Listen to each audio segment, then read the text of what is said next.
Ce dimanche 31 janvier 2021, le ministère de la Santé et de l'Action sociale a reçu les résultats des examens virologiques ci-après. Sur 2083 tests réalisés, 310 sont revenus positifs, soit un taux de positivité de 14,88%. Les cas positifs sont répartis comme suit. 158 cas contacts suivis par nos services. Aucun cas importé enregistré dans les différentes portes d'entrée du pays. 152 cas issus de la transmission communautaire répartis comme suit. 11 à Louga et Touba, 7 à Kaolack et Keur Massar, 6 aux Maristes et Parcelles Assainies, 4 à Dara, Diamniadio, Richard Toll et Sacré-Cœur 3, 3 à Arafat, Dakar Plateau, HLM, Liberté 6, Linguère, Mbour, Médina, Popenguine et Rufisque. 2 à Cambérène, Cité Soprim, Darou Mousti, Fann, Grand Yoff, Guédiawaye, Liberté 1, Point E, Sébikotane, Sicap Mbao et Tamba. 1 à Bambey, Birkilane, Bop, Cité Elisabeth, Cité Impôts et Domaines, Cité Keur Gorgui, Cité La Linguère, Colobane,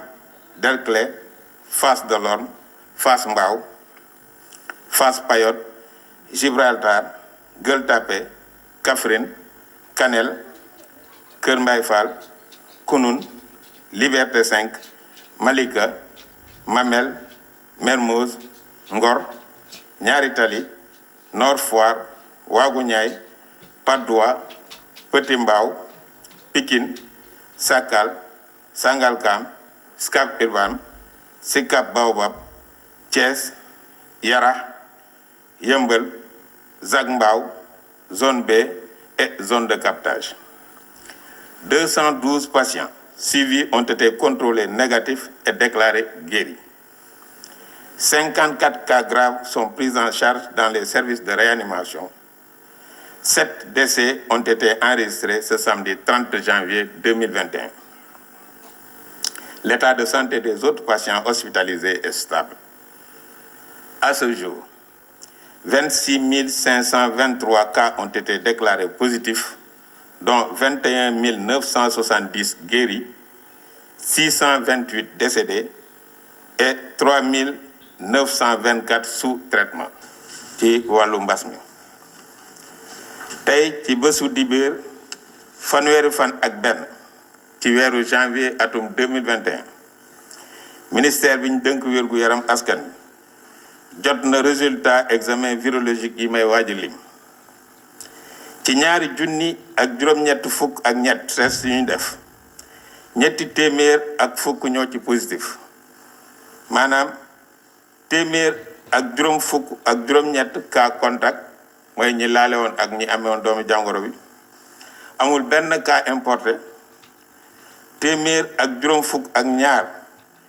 ñoo jot a am doomu jàngoro bi te xamuñu fu ñu ko jëlee ñu naan leen transmission communautaire ci ñooñu fukk ak benn la ñu nemmee ko ca Louga ak Touba juróom-ñaar ca Kaolack ak Kër Massar juróom-benn ca Maristes ak Parcelles Assainies ñeent ca Daara Diamniadio Richard Toll ak Sacré-Cœur 3 ñett ca Arafat Dakar Plateau HLM Liberté 6 Linguère Mbour Médina Popenguine ak Rufisque ñaar ca Cambérène Cité Soprim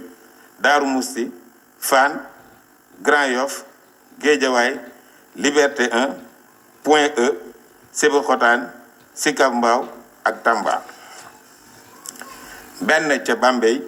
Birkilane Bop Cité Elisabeth Cité Impôts et Domaines Cité Keur Gorgui Cité La Linguère Colobane Derklé Fass Delorme Fass Mbao Fass Payotte Gibraltar Gueule Tapée Kaffrine Kanel Keur Mbaye Fall Kounoune Liberté 5 Malika Mamel Mermoz Ngor Ñaari Tali Nord Foire Waagu Ñaay Patte d'Oie Petit Mbao Pikine Sakal Sangalkam Scat Urbam Sicap Baobab Thiès Yara Yeumbeul Zac Mbao zone B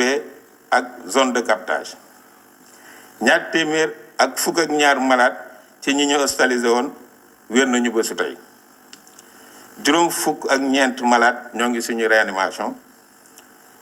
juróom ñaar malade ñàkk nañu seen bakkan ba su démb gaaw fanweeru fan ci weeru janvier atum 2021